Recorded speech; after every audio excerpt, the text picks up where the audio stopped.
Assalamualaikum warahmatullahi wabarakatuh. Salam sejahtera bagi kita semua. Halo sahabat PPG, perkenalkan nama saya Rizky Lutfiani, mahasiswa PPG Prajabatan PGSD gelombang 1 tahun 2023 Universitas Jember. Pada kesempatan ini saya akan menyampaikan praktik baik untuk memenuhi tugas ujian akhir semester perspektif sosiokultural dalam pendidikan yang diampu oleh Bapak Dr. Arif Rijadi MPD pada praktik pengalaman atau PPL 1 yang dilaksanakan di SDN Gebang 1 Jember.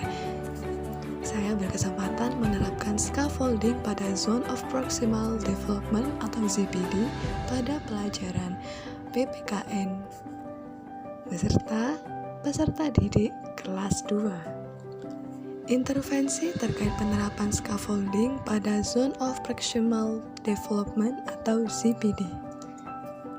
Scaffolding sendiri adalah pemberian bantuan kepada peserta didik selama tahap awal pembelajaran dan mengurangi bantuan tersebut secara bertahap ketika ia mampu mengerjakan sendiri. Scaffolding adalah teknik mengajar dengan menyesuaikan tingkat dukungan guru agar sesuai dengan potensi peserta didik.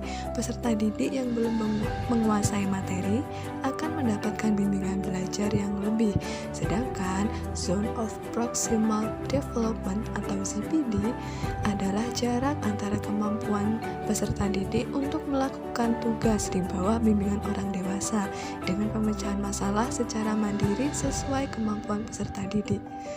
Zone of Proximal Development oleh Vygotsky diartikan sebagai serangkaian tugas yang terlalu sulit dikuasai anak secara mandiri, tetapi dapat dipelajari dengan bantuan orang lain yang lebih mampu, seperti guru, orang tua, atau orang dewasa, atau melalui kerjasama dengan teman sejawat. ZPD seorang anak akan bersifat dinamis, berubah dengan seiring tumbuh kembangnya anak tersebut. Pada proses pembelajaran, ketika menghadapi suatu tugas yang sulit karena membutuhkan bantuan dengan memunculkan tingkat perbuatan dan pemikiran belajar melakukan sesuatu dan belajar berpikir anak terbantu dengan interaksi orang dewasa dan guru-guru.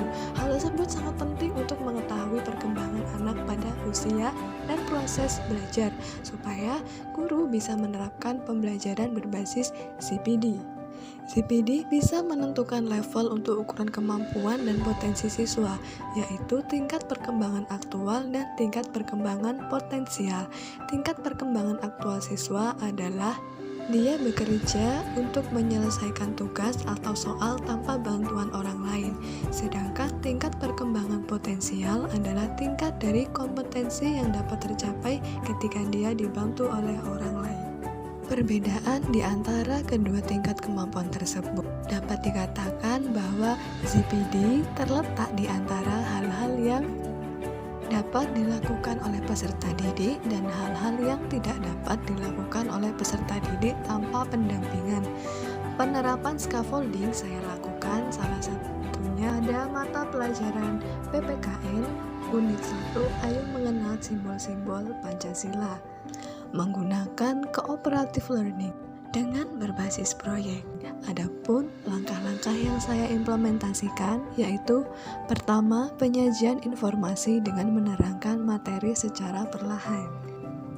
Penyajian informasi, berikutnya mengorganisasikan peserta didik ke dalam kelompok, berikutnya membimbing kelompok belajar dan bekerja, selanjutnya peserta didik menempelkan bunyi makna sila Pancasila sesuai dengan urutan sila-sila dalam Pancasila. Selanjutnya adalah memberikan apresiasi.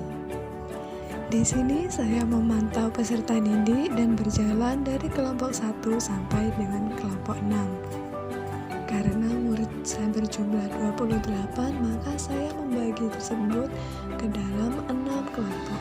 Sehingga saya mengetahui mana peserta didik yang belum bisa dengan melihat gerak mereka dan mereka pasti akan menimbulkan pertanyaan kepada saya. Maka di sini saya membimbing belajar peserta didik dengan menerapkan metode scaffolding pada peserta didik. Selanjutnya, saya mengevaluasi hasil pekerjaan peserta didik, dan di situ saya mengetahui kelompok mana yang sudah bisa dan kelompok mana yang memerlukan bantuan. Lalu selanjutnya saya memberikan apresiasi untuk hasil kerja kelompok mereka. Selanjutnya adalah hasil yang diperoleh. Yang pertama, pembelajaran lebih bermakna dan juga terpadu. Kemudian, peserta didik akan memiliki rasa gotong royong serta kemajuan dalam menyelesaikan tugas. Kesimpulan untuk penerapan scaffolding pada kesempatan kali ini adalah melalui penerapan scaffolding, peserta didik dapat mengembangkan kemampuannya dan tujuan pembelajaran dapat tercapai.